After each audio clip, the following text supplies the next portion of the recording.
Oh, Tucker, I'm going to be honest with you. They're not bluffing at all. They have been preparing for this scenario for 30 years. I mean, if you go back to 1995, 1996, we had a similar situation with China when Taiwan's president wanted to come back to Cornell University to visit his alma mater. We had a very similar crisis. But at the time, the United States was the overwhelming military superpower. We had no problems worrying about China. In fact, Chinese military officials couldn't even find our aircraft carriers.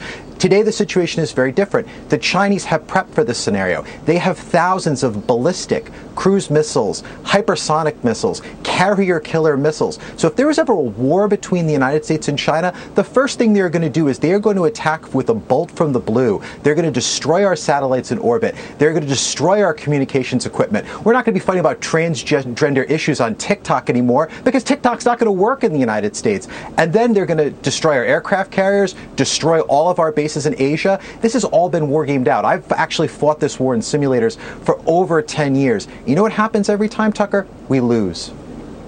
So, I mean, everyone prays it would never get to a point anywhere near what you described, but of course it could, and the Chinese have not been, I don't think, very subtle about telegraphing their intentions. In the face of this looming threat from this rising power, how has the entire United States Congress sat back and continued to fund a military that gets weaker and more politicized every year? I don't understand that. I don't either, Chuck, to be honest with you. I mean, a lot of this is misprioritization. I mean, it feels like we're forever stuck in a Cold War mindset. I mean, we're forever stuck in this idea that we're the dominant hegemon. A lot of our foreign policy thinking seems like it's stuck in the 1990s, you know, the unipolar moment, if you will, where the United States is omnipotent, can do anything. Nothing can happen to us. You know, we've got the Atlantic, the Pacific, we've got Canada and Mexico, and nothing can permeate our space. But I think 9/11 proved that obviously can't happen. And I think China proves that this threat is very real. And let's face it, Tucker, we're not ready for it.